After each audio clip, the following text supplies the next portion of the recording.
বেশি প্রত্যাশা করতে যাবেন না, লোভী হবেন না। লোভ আপনার সুখ কেড়ে নিবে। লোভী কখনো সুখী হয় না। লোভীর পকেট কখনো ভরে না, যতদিন এটা ভরবে না।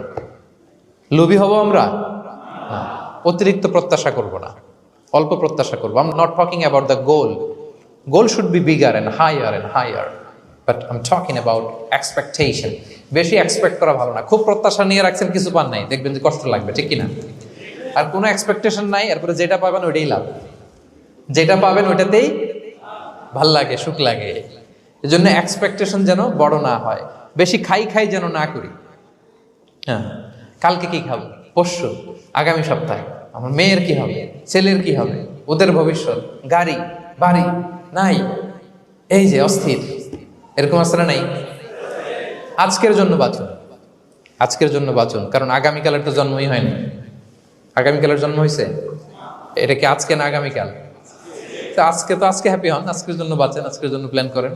আগামীকালের তো জন্মই হয় নাই। কালকে সকালে সানরাইজের পরেই না আগামীকালের জন্ম গ্রহণ হবে, ঠিক কিনা বলেন? তাহলে প্রত্যাশা কমান, হ্যাপি হবেন আপনি। ইমাম গাজালি রাহিমাহুল্লাহ একটা চমৎকার কথা বলতেন। উনি বলতেন, তোমার রিজিকে যা আছে এটা 2 পাহাড়ের মাঝখানে থাকলেও এটা তুমি পাবা।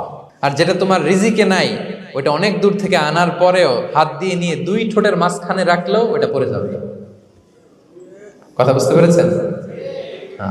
আপনি মাঝে মাঝে অ্যানিমেল কিংডম অথবা জিওগ্রাফিক্যাল চ্যানেলে দেখবেন যে বক মাছ শিকার করে কিভাবে অনেকক্ষণ লুকিয়ে থাকে, হুট করে একটা মাছ ধরে, ধরার পরে মাছটা বাঁচার জন্য ছোটাছুটি করে, বকটাও কামড় দিয়ে এমনি ধরে অমনি ধরে, পরে যায় আবার ধরে, আবার পরে যায় আবার ধরে, সবশেষে মাছটা টুপ করে পানিতেই পড়ে যায়।